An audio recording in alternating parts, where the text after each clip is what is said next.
जितने नौजवान नजर आ रहे हैं, आप सब कामयाब होंगे तो इंशाअल्लाह हम आप सबको फ्री आईटी कोर्स करवाएंगे इंशाअल्लाह ताला। ये आपके ऊपर है कि अच्छे तरीके से आप ये पेपर देंगे, और खुदा न खास्ता कोई अगर आगे पीछे भी हो गया तो हम आपको फिर अपॉर्चुनिटी देंगे। हम नहीं चाहते कि हमारे नौजवान वो महंगी तालीम होने की वजह से, मौके ना होने की वजह से वो पीछे रह जाएं और फिर उनके लिए मुश्किलात ही मुश्किलात हो। बदकिस्मती है इस पाकिस्तान की। अभी बिल्कुल डॉक्टर साहब ठीक फरमा रहे थे, मोर देन 60% लोग हैं पाकिस्तान में जिनकी उम्रें 30 साल से कम है। ये कितनी बड़ी ताकत है, कितनी बड़ी स्ट्रेंथ है पाकिस्तान की। और जो अभी ताज़ा मरदमशुमारी के मुताबिक, अगरचे कि उस मरदमशुमारी में कराची शहर के साथ फिर बहुत कारीवार कर दिया गया है, तो इसका हिसाब भी हमें लेना है इंशाअल्लाह। इस शहर को पूरा गिना जाएगा, इसके लिए हम लड़ते रहेंगे। जो ज्यादती हमारे साथ हो रही है वो नहीं होने देंगे इंशाअल्लाह। लेकिन बहैसियत मजमूई जो पाकिस्तान की आबादी सामने आई, तो इस आबादी में 40 साल तक की उम्र के 80% लोग हैं। गोया 25 करोड़ इंसानों में से 20 करोड़ लोग 40 साल तक की उम्र के हैं। गोया पाकिस्तान इस लिहाज से कितना रिच है कि इसके पास नया खून है, नए जज्बात हैं, और इनको अगर सही डायरेक्शन दे दी जाए, इनका रुख ठीक कर दिया जाए, तो पाकिस्तान बढ़ने से कोई नहीं रोक सकता। इसलिए हम इस मौके पर आपसे ये भी बात करना चाहते हैं कि एक तो वो काम है जो अल-खिदमत के प्लेटफॉर्म से हम इस वक्त कर रहे हैं, जो हमारे बस में है वो हम कर रहे हैं। हमने साल डेढ़ साल पहले जो काम शुरू किया था इस शहर में, कोई सोच भी नहीं सकता था, लेकिन अल्लाह का नाम लिया था। कोई वसाइल हमारे पास नहीं थे उस वक्त, हमें पता भी नहीं था ये वसाइल कैसे आएंगे।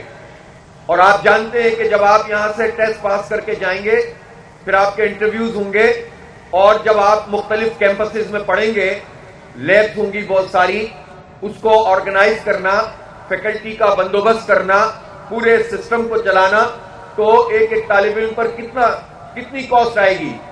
लेकिन हमने अल्लाह का नाम लिया, शुरू किया, और आज ये वक्त आ गया कि आप 4.0 इस तरह से कर रहे हैं कि पहले हमने जब ये एप्टीट्यूड टेस्ट लिया था पूरे शहर की बुनियाद पे लिया था, और आज ये शायद 9वां या 10वां एप्टीट्यूड टेस्ट है जो कराची के मुख्तलिफ इलाकों में हो रहा है।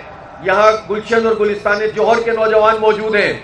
तो आप ये देख सकते हैं कि इस वक्त तक 48,000 हम यूथ को ये कोर्सेज मुकम्मल करवा चुके हैं। अटेंड तो बहुत सारे लोगों ने किए, लेकिन जो पास आउट हो गए वो इतनी बड़ी तादाद है, और उनको हम इस तरह तनहा नहीं छोड़ रहे। उनका हाथ थामा है तो अल्हम्दुलिल्लाह पूरी तरह से उनका साथ निभा भी रहे हैं, साथ चला भी रहे हैं। अब उनके लिए जॉब्स की अपॉर्चुनिटीज, इंडस्ट्री से उनकी जो है वो लाइजनिंग, और इसी तरह से दुनिया भर में जहां जहां सॉफ्टवेयर के हवाले से लोग काम कर रहे हैं उनसे कनेक्टिविटी पैदा करना। तो एक जबरदस्त किस्म का हमारे पास ये HR मौजूद है इस IT का। तो ये काम अल्हम्दुलिल्लाह अल-खिदमत 100% फ्री आपको हम पढ़ा रहे हैं और पढ़ाएंगे इंशाअल्लाह ताला। और बार बार मुझे ये कहा जाता है कि आप इन नौजवानों के लिए किसी लैपटॉप स्कीम का भी ऐलान करें। तो देखें, मैं ये जरूर कहना चाहता हूं कि इस पर भी हम काम कर रहे हैं, और हम शहर कराची से ही इसको शुरू करेंगे, और इस तरह करेंगे कि जितने हमारे नौजवान अब तक पास आउट हो चुके हैं और ये 4.0 में आप पास आउट होंगे, तो आपका हम एक कंपटीशन करेंगे, और इस कंपटीशन के बाद इब्तिदा तो हो सकता है हम थोड़ा करें, लेकिन हम 10,000 तक लैपटॉप भी आपको इंशाअल्लाह ताला देंगे। हम वो उस तरह की स्कीम नहीं लेकर आ रहे, ये जो गवर्नमेंट करती हैं, लैपटॉप बांटे जाओ और कहो कि हमने IT में बहुत तरक्की कर दी है। ये आखिरी चीज होनी चाहिए। असल चीज तो यह है कि आपके लिए अपॉर्चुनिटीज पैदा करें, आपको इंकरेज करें, आपको आगे बढ़ाएं, आपका हाथ थामें, और आपके सबसे बुनियादी बात इसमें यह है कि उम्मीद पैदा करें। नौजवानों को मैं देखता हूं बड़ी तादाद में मौजूद हैं, क्योंकि तालीम महंगी होती चली जा रही है, क्योंकि लोगों की दस्तरस से बाहर होती चली जा रही है। इस वक्त भी सरकारी जामियात में भी, और कराची वालों के साथ तो बहुत ही बड़ा जुल्म है। अभी पिछले दिनों मैंने देखा मुनीम भाई मुख्तलिफ यूनिवर्सिटी से, जो हमारे कराची के अमीर हैं जमात इस्लामी के मुनीम जफर साहब, उन्होंने कंपैरिजन किया।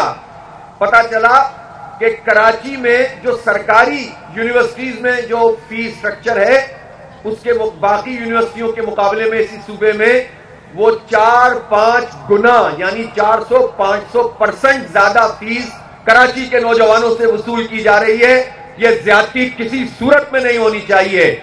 और मैं ये कहता हूं कि उनकी फीसें ना बढ़ा दें अब आप सिंध यूनिवर्सिटी वालों की, बल्कि कराची यूनिवर्सिटी और कराची वालों की बच्चों की फीसें कम करो ताकि ये ज्यादा अच्छे तरीके से एतमाद से आगे आ सकें। जब सरकारी जामियात में आईटी की तरफ हम देखते हैं तो वो बहुत महंगे महंगे कोर्सेज हैं, डिग्रीज हैं, तो फिर परेशानी होती है कि ये नौजवान कहां जाएंगे। प्राइवेट सेक्टर में तो बहुत बड़ी तादाद जाने का सोच भी नहीं सकती है।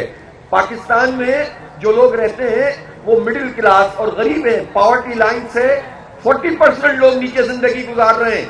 आप अंदाजा कर सकते हैं कि पाकिस्तान में 10 करोड़ लोग एक मिनिमम